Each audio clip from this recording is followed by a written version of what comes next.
Hi there, everybody. Welcome back to 3 News Now. I'm Stephanie Haney. It's Thursday, December 17th. Thanks for choosing to be here for your top stories from WKYC.com and our WKYC app.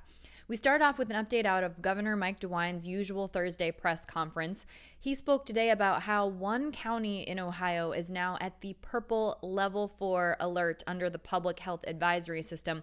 But he made an important distinction. He said that these counties that have previously been purple, what we're seeing is they go back to red because the way the system is set up, if the indicators don't continue to increase, they will go back to red. But what we are seeing is that they are plateauing at dangerously high levels when it comes to those indicators that are factored in to determine what level of alert a particular county is at. We're talking about hospitalizations, deaths, positivity rate, those kinds of things. So what he is saying here is, do not be confused or fooled by the fact that one county is at the purple level now, because we are simply just seeing counties plateau at dangerously high levels. And with that, we'll get into today's numbers from the Ohio Department of Health for COVID-19. Remember, yesterday, there were technological difficulties that impacted the reporting of cases. So today we see a case number of new cases that is high again, but we're not exactly sure how the difficulties from yesterday factor into the reporting of the cases today. The number today is 11,412. And in terms of the positive rate for tests that are being done for COVID-19, the latest data that we have is from Tuesday, December 15th, and the 7-day average is 14.4% from that day. And the daily rate that day is 13.8%. So this is good news because we've seen that dropping lower. We have seen that higher. We've seen that above 15% for quite some time now. So to see that drop is good. But again, we don't know how that will be impacted as we move on with the cases from this week because of those technical difficulties. And unfortunately, in the last 24 hours, 117 more people have been reported to have died related to COVID-19. We've seen 370 new hospitalizations in the last 24 hours and 38 new ICU admissions in the last 24 hours. And Governor Mike DeWine stressed today in the press conference that that is something we should be looking at, is what is happening in our hospitals. Speaking of what's happening in our hospitals, the state hasn't updated the total number of people in the hospital and in the ICU yet, but the numbers that we have from yesterday are 5,143 people hospitalized with COVID and 1,254 of those people being treated in an ICU at this time. Now let's take a look at the national and the global numbers for COVID-19. These come from Johns Hopkins University. Here in the U.S., we now have more than 17 million reported cases. That number officially at this time, 17,068,357, dating back to the beginning of the pandemic. And the death toll continue to rise here in the U.S. Remember, just this week we hit 300,000 deaths in the U.S. Well, now we're nearing 309,000 deaths. That number, 308,908. So obviously increasing at a rate that we do not want to see that happen. And with 4% of the global population, the U.S. has 22.9% of the global COVID-19 cases and 18.6% of the COVID-19 deaths. Globally, the number is now at 74,632,358 cases and 1,656,403 deaths. Here in Northeast Ohio, there's a new program being piloted in order to test first responders for COVID-19 more quickly and to hopefully prevent community spread of COVID-19. This is a partnership between Cuyahoga County and MetroHealth. This is a pilot program.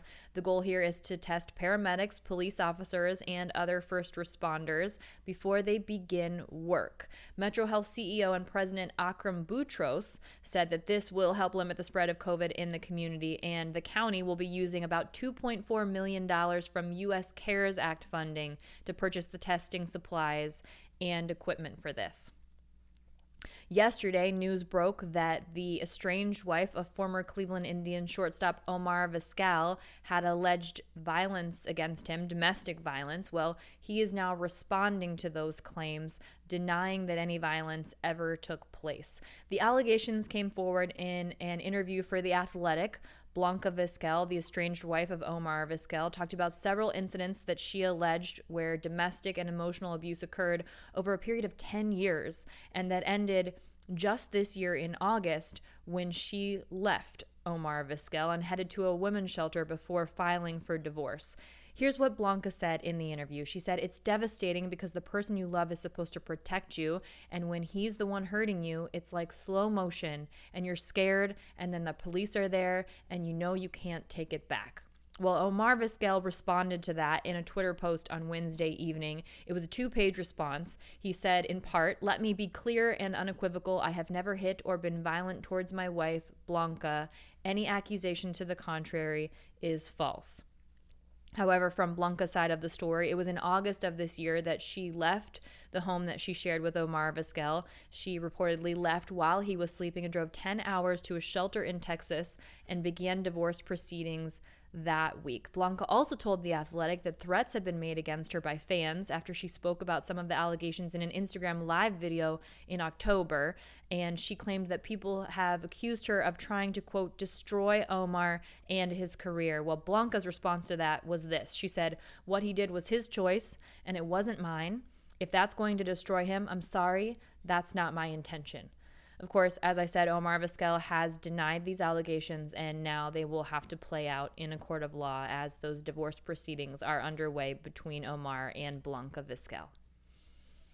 Switching gears entirely, coming up on Sunday Night Football, we will hear or see a familiar face. Freddie Kitchens will be the person calling the plays for the New York Giants as they take on the Cleveland Browns on Sunday Night Football, right here on Channel 3, by the way.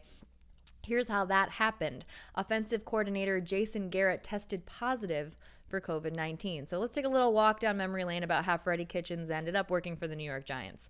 Well, his last season as the Browns coach, he finished with a 6-10 record, and that fell very short of what people were expecting from the Cleveland Browns and Freddie Kitchens in 2019. So after he was fired, after that Week 17 loss to the Cincinnati Bengals last year, Kitchens joined the New York Giants team, the new head coach Joe Judge, as the tight ends coach. So that's what Freddie Kitchens has been doing there. But again, because of that COVID-19 issue, he will now be calling the plays here. Not here, but in New York on Sunday Night Football, and we'll see it on Channel 3. Right now, the Giants have a 5-8 record, and the Browns will be hopefully bringing home a W. After that one, of course, we'll all be watching Sunday Night Football. And speaking of the Browns, today is quite the day, December 17th, 25 years ago. This was the day that the Browns played the last game at Cleveland Municipal Stadium. Of course, that was the year that Art Modell announced that he was selling the Cleveland Browns team to Baltimore and that they would later become the Baltimore Ravens. So, in the last game on December 17th, 1995, also against the Cincinnati Bengals, the Browns won that one. It was after a 6-game losing streak, but they won out over the Bengals that day. About 56,000 fans packed into the stadium. Didn't know whether the city would ever host a professional football game again, but thankfully, we did. Just a couple years later. It was a very emotional atmosphere. Players celebrated with the dog pound, and fans ripped out the seats of the stadium that would be demolished later and then, of course, rebuilt. Now we have First Energy Stadium, and I just got to say, what a difference 25 years makes. It's a good place to be in right now to be a Cleveland Browns fan. Now, taking a look forward to next week, you might want to know what are the chances are of a white Christmas. Well, 3 News meteorologist Matt Standridge is breaking it down for Northeast Ohio and also the rest of the country. Here's a fun fact. Technically, for record-keeping purposes, it doesn't count as a white Christmas unless there's at least 1 inch of snowfall on the ground. That can be from a previous snow or from Christmas Day snow. So here's the chances.